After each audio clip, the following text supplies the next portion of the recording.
What's going on, guys? This is George from StreetCulture.US, and today we're working on a 5.3 liter Chevy V8 in a 2004 GMC Sierra.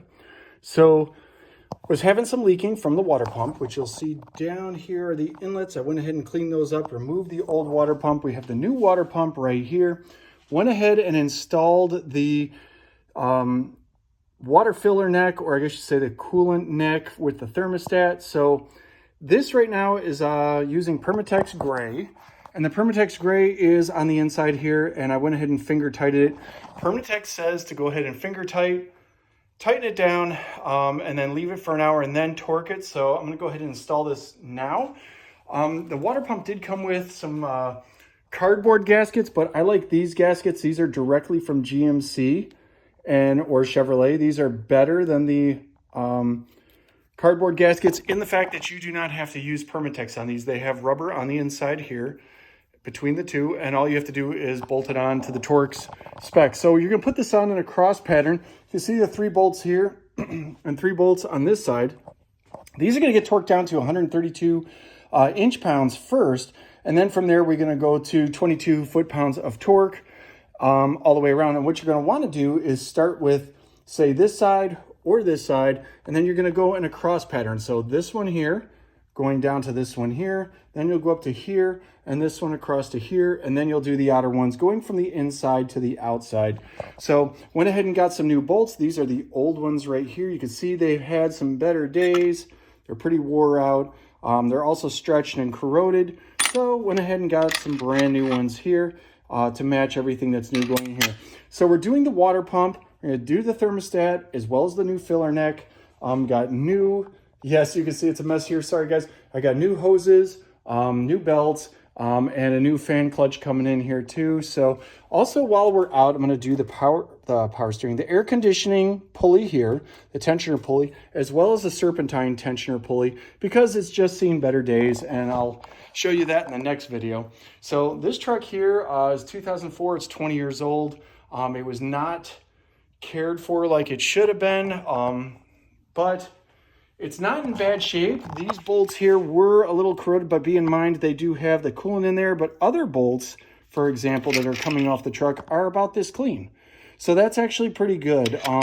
Chevrolet did a pretty decent job on the engineering part of this. However, getting to this underneath was a pain in the butt to clean it.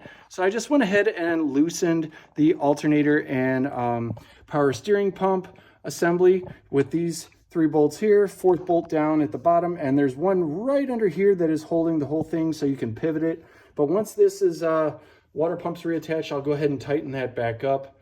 So anyway, long story short, it's on its way to being put back together. So the biggest problem I had was getting parts that fit. This came from O'Reilly's. However, it's a different water thermostat neck attachment. So I had to get that one also from O'Reilly's because the one from Chevrolet wasn't jiving. Also the pulleys are a little different as well in the fact that you have to use a 1/4-inch drive instead of the 1/2-inch drive to adjust the pulleys. So 1/4-inch drive, no big deal. And then just a few other little things, like I had to wait on these gaskets and these bolts because the ones that come in the kit are those, those stiff cardboard ones, and I don't know if I feel very froggy about those. So I try to avoid those at all costs. However, this one did come with a cardboard/paper one, and we went ahead and Permatex the piss out of it, so it should be good. There, I'm anti-seizing everything. I've said it before and I'll say it again. These bolts did not have anti-seize on them. And these bolts that are going in, the brand new ones, will have anti-seize. And guys, that does 2 things. 1, it keeps it from freezing. And 2, being that this is as dirty as it is, those threads being cleaned out the best I can from the outside, the anti-seize will make these bolts go in a whole lot easier and sliding on that graphite and oil as opposed to just metal on metal and dry. It also keeps the moisture out for future, so if you need to take it out. And it doubles as also a sealant too. So not a bad gig. All in all, I'm not sure what Chevrolet wanted to do this. I'm assuming it's a whole lot, but for example, some of the parts here are like this pump here was like, I think $150. Over at Chevrolet, they want like 400 and something for it. It's insane. Just these bolts And these gaskets here, just the bolts and gaskets were $100 through Chevrolet, just for the parts. 6 bolts and 2 gaskets. So enough said, that tells you how much it is. I would get a full price. I might go over there to the service department and see how much this costs. But you're talking with new hoses and new everything on the front end. It's probably going to be quite a bit up there. Yeah, if Honda wanted $4,500 just to do my front mounted transmission, I can only imagine what this would cost. I'm also going in underneath and cleaning things up right up under the frame, and I'm using a black rust paint. It chemically changes the rust immediately, and then it's like I'm gonna go ahead and do a firm truck bed liner or armor coating underneath there as well to kind of keep the frame from getting any further exposure. Down here we did the you can see we did the struts or the shocks down there, and I went ahead and did the front brakes as well on this truck. So it was way overdue. Brakes, rotors, struts, and then all this water pump assembly here. If it's cold outside like it is here in Chicago, make sure you warm up your vehicle. That does 2 things. One, it keeps anything from warping and bending. The other thing is it keeps your seals from heating up too fast, and same thing goes with cooling down too fast.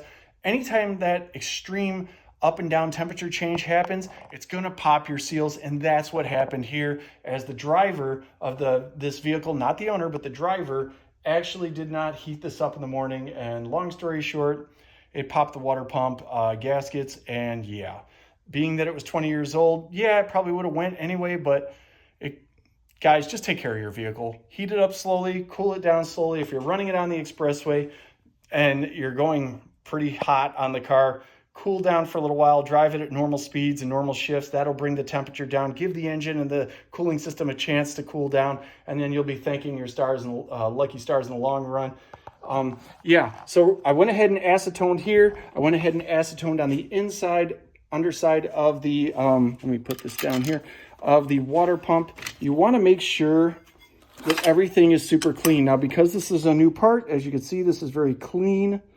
But still, I went ahead and I put acetone on there. You can see there's a little bit there from the rag. But I went ahead and I did the acetone on there to give the surface, if there's any residual oils or any packing any packing material or anything like that on there. And I just set that on top of this book for a second. I shouldn't, but I will. And then I went ahead and I did these as well to get as much as I can cleaned up of there.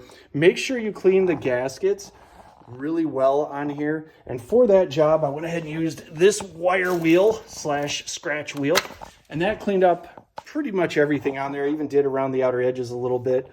But yeah, long story short, it's pretty clean. The hard part was draining the antifreeze on this truck. There is no actual drain hole unless you want to go way back on the block, and it still just makes a mess everywhere. Some Chevrolet radiators have down here, they have a hose that comes down, and there's supposed to be, I don't know if you can see it, guys, it's kind of dark in there, but right here, there's supposed to be a little cog that you can turn. Not on this truck. This is a GMC Z71, VIN code T on that 8th digit, and it does not have that. It only has the drain plugs on each side of the block, which I didn't know. But every other GMC Sierra, not the Z71 package, has a drop-down coolant hose, and then you can go ahead and turn the cog, and it drains right into a bucket on the front end. Why didn't they do that on this truck? I don't know. It's the luxury, but they made it even more hard to deal with. So I don't know. The luxury model / Z71 is a complete pain in the ass. Now, if you go to O'Reilly's and you have a Z71, it's going to be listed as a work truck, which is weird, but it does share the same drivetrain, the heavy-duty drivetrain and the heavy-duty components as the GMC / Chevy Yukon and the work truck line. So it's pretty interesting stuff. I've been learning a lot with this truck, and this has been quite a job, but I want to make sure that it's done right. So I've been really taking my time, really making sure, did I have to do this pulley down here, and do I have to do the tensioner pulley? No, but the serpentine belt, the owner was told that the serpentine belt was changed at a quick stop oil place. They didn't change shit. So we're gonna go ahead and make sure we do the serpentine belt with the serpentine tensioner pulley and anything else we could throw in there. I'm not so concerned about the AC or the power steering pump. Those all work fine. The alternator works fine. Although dirty, it seems to be working just fine. I'm not concerned with these right now. But anyway, long story short, yeah, that's what we're doing here. We're on the up end of it. The heavy, dirty part is all done. Now it's about cleaning these components as best we can. All this in here will get cleaned. I also have the bottom plate over there underneath the truck that I'm going to take and get it cleaned. And that way we put everything back up to a better condition than it was when it was on the truck when we started the job. So that being said, I'm going to get back to this. I'll try and do another video after I get the water pump on, and then just go from there. So keep watching and leave your comments.